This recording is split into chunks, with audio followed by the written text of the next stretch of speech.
In this video, we're going to talk about the update to the federal unemployment and the stimulus checks. This is an update for July the 26th. But before we do, if this is your first time at our channel or you haven't subscribed, click on the subscribe button at the bottom. My name is Travis Sickle, certified financial planner, helping you reach your financial goals.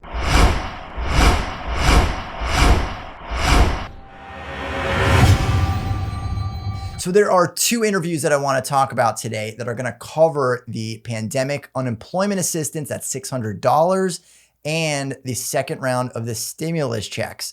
Now, the first interview was with Steven Mnuchin, who is the Treasury Secretary. And the second one is going to be with the Speaker of the House, Nancy Pelosi. So starting with Treasury Secretary Steven Mnuchin, he says that the administration and Senate Republicans are completely on the same page.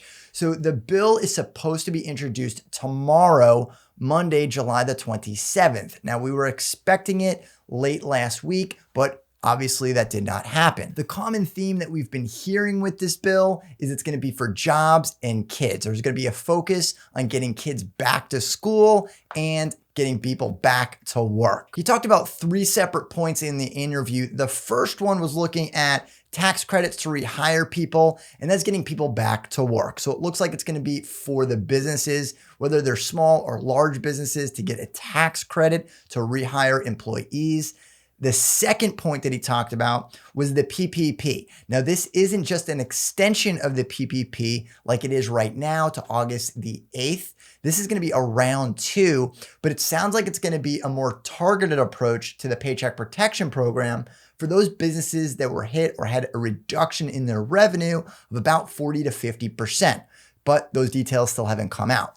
And the last one is the extension of unemployment. Now, they didn't say that it was going to be an extension of the $600. It sounds to me like it's going to be a proposal of $450. And if you go back to work or get rehired, then you will still get that $450, where it will be in the form of a bonus. And you might have heard about this proposal early last month when it was introduced by Senator Rob Portman from Ohio.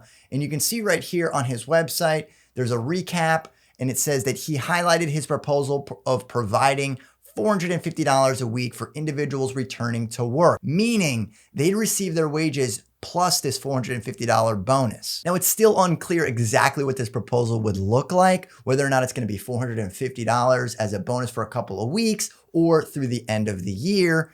Or will it be an extension of the $600 for a couple of months or to the end of the year? We just don't have enough information at this point, but hopefully tomorrow, when they introduce the bill from the Senate, we'll have a better idea of what unemployment is going to look like. And with Speaker of the House, Nancy Pelosi, she said today that she wants to see the extension of the $600 federal unemployment benefit to pay for food and to pay for rent. And she also said that she doesn't want to see part of the plan or a piecemeal plan. She wants to see the whole plan come forward and for federal unemployment assistance to extend for the rest of the year. Now, with the massive uncertainty of the federal unemployment moving forward and what happened in the first round of the $600 checks, it's a good bet to think that it's going to be a nightmare moving forward for the federal unemployment for those $600. So you do want to keep tight on your cash. You want to make sure that you're cutting your expenses as much as possible. And hopefully it's a little bit smoother for the second round.